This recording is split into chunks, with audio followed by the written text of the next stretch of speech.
Welcome back to the Veal Echo. Tonight we enter the chilling memory of a case that still refuses to fade.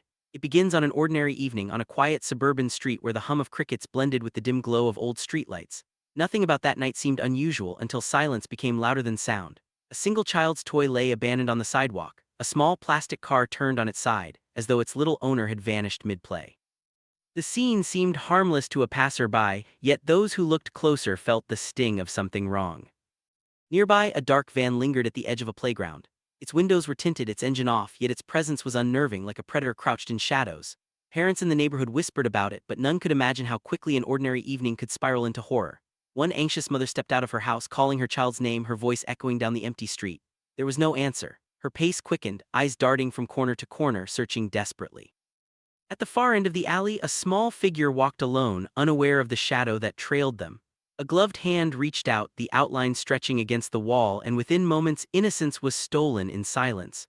What remained was only fragments, a torn piece of fabric snagged on a fence, the kind of detail that would later become evidence.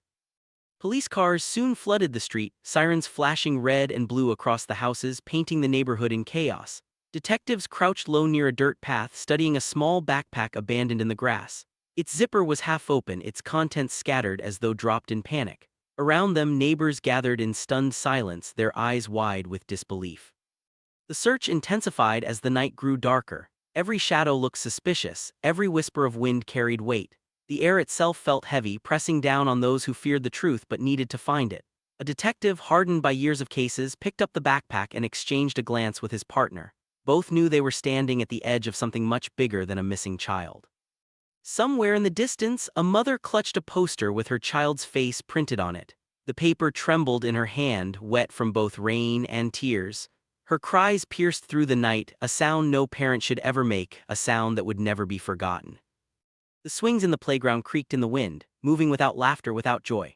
What was once a place of innocence now stood as a symbol of dread, haunted by absence. And as the first chapter of this nightmare closed, no one knew just how deep the shadows of this case would run, or how long its memory would haunt those who lived through that night. The night after the disappearance bled into days, and the search for answers grew desperate. Detectives worked tirelessly, chasing whispers and piecing together fragments. The neighborhood that once felt safe now resembled a stage for fear, every corner a reminder of what had been taken. In a dimly lit interrogation room, an officer leaned forward across a metal table, his voice low but firm. A suspect sat opposite, shifting nervously, sweat glistening on his forehead under the harsh overhead bulb. Each question cut deeper, but truth remained elusive, slipping away like smoke in the dark. Outside, posters of the missing child began appearing on poles and fences. Rain soaked the ink, causing the paper to wrinkle and bleed, but the image of that innocent face stared back at everyone who passed, a silent cry for help. A mother clutched one of those posters against her chest, her tears falling faster than the rain. Her cries echoed through the streets, drawing neighbors who could only stand helplessly, sharing her grief but unable to ease it. Days passed with no answers, and the investigation dug deeper. Detectives combed through alleys, empty buildings, and desolate fields. Each step seemed to lead to nothing but silence. Yet one discovery unsettled them all: a locked basement door hidden beneath an abandoned house, chains rusted but strong, a faint glow leaking through the cracks. With every creak of the hinges, dread grew heavier, as though the door itself guarded secrets that wished to remain buried. Inside, the air was suffocating, thick with the smell of dust and decay. Old furniture lay scattered, covered in cobwebs, as though time itself had abandoned this place. But it was not empty. A small corner revealed signs of life: scraps of fabric, broken toys, the faintest imprint of a hand pressed against a wall. It was a room of silence, yet every detail screamed with horror. And then came the most haunting image of all: a child, terrified, crouched in a corner, their face pale and hollow. A shadow stretched across the floor, the figure of someone standing just out of sight, looming like a nightmare-given form. The investigators who later pieced these scenes together would never forget that image, burned forever into their minds. Back at headquarters, detectives pinned photographs and notes across a wall. Strings connected clues, maps overlapped, and the faces of suspects stared back at them, watching like ghosts. Each line of red thread pulled the story tighter, weaving a web of fear and suspicion.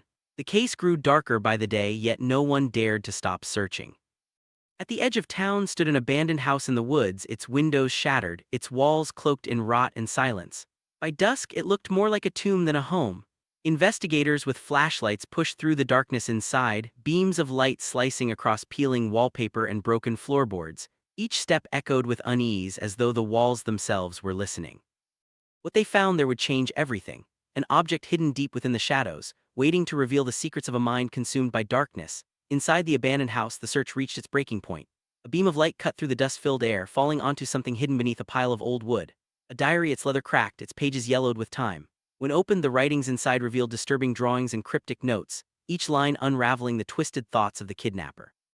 The words painted a portrait of obsession and cruelty, of a mind too far gone to be understood. The detectives knew they were no longer just searching for a missing child, they were walking through the pages of someone's darkest desires. It didn't take long before the silence of the house was shattered.